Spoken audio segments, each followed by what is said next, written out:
right, so we have an area of focus, we have a screener aligned with that area. Now we want to be able to determine within our school or even within our division, how often are we collecting that data and evidence? What is our schedule that we are going to utilize and follow?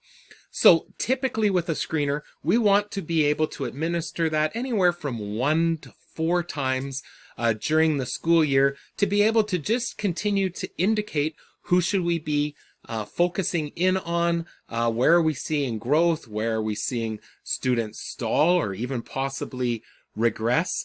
So there are a few things that need to be taken into consideration. First off is the complexity of the screen. How long does it take to be able to administer and collect?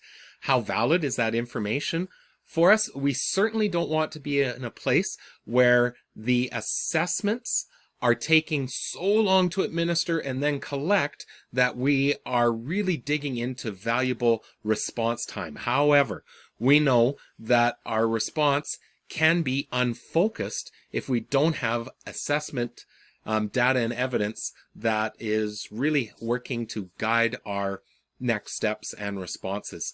So within my own school, we established a reading benchmark or a screen that we were utilizing connected with a core goal we had around reading success.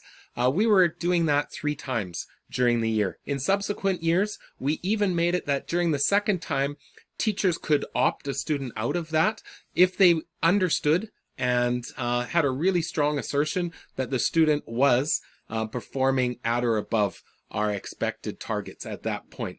That information coming in was then very closely aligned to our collaborative planning and our collaborative team efforts, so that if we knew we had benchmark data coming in and available on this date, we'd want to have some collaborative planning time right afterwards to be able to analyze and act upon, and then move right into a collaborative team meeting where we could indicate from our data who should we be paying attention to.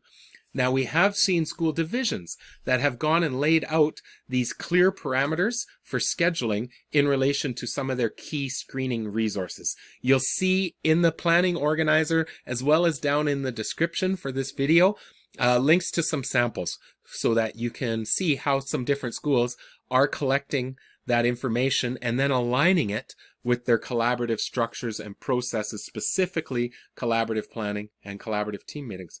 So go ahead and think about how are we going to ensure a regular, predictable schedule that then will inform our conversations based on the data and evidence we're collecting from our screens.